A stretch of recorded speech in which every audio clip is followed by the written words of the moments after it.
Today, we're taking a little detour from the grand styles of public architecture we've been studying to look at residential architecture in the United States.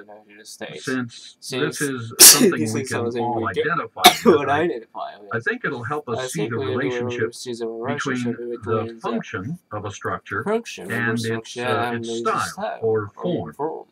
This has been an ongoing theme in our discussions, and we'll be getting back to it in just a moment. But before we get started, I want you to take a moment to think. Does anyone know what the single most popular style for a house in the United States is today? Bob? I bet it's the ranch-style house.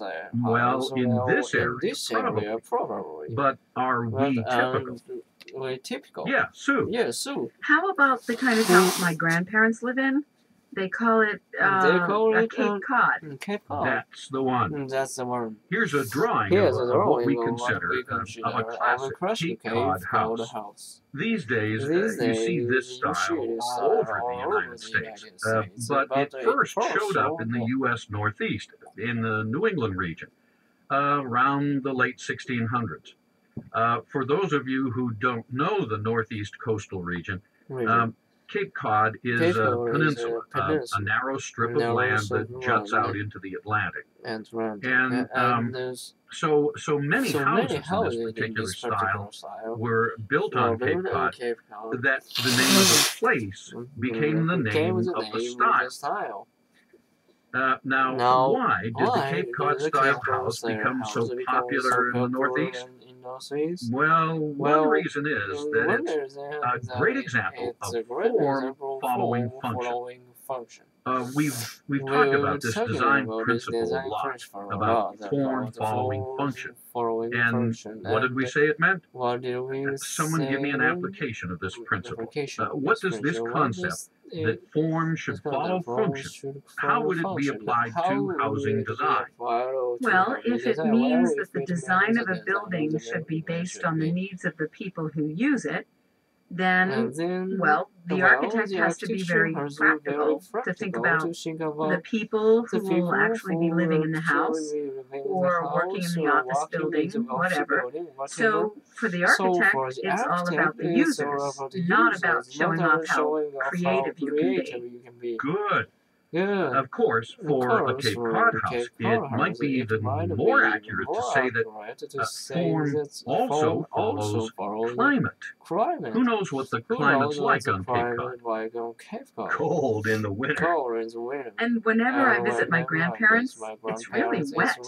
It's usually either raining or snowing or foggy, and windy too. I guess because it's so exposed to the ocean. That's right. That's right. So take another look at this drawing, and you can imagine how this design might be particularly helpful in that kind of climate. Notice how the house sits fairly low to the ground.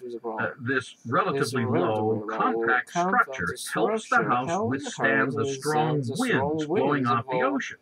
And look at the slope of the roof. The steep angle helps keep off all that rain and snow that accumulates in the winter. Another thing, Cape Cod houses usually face south to take advantage of the sun's warmth through the windows. That's helpful in winter. Now, what can you tell me about the chimney? About its location? Well, it's in the middle, because does that have something to do with heating the houses? I mean, since the heat never has to travel very far. That'd mean you can heat the house more efficiently, right? Exactly. Now, see how the house has very little exterior decoration.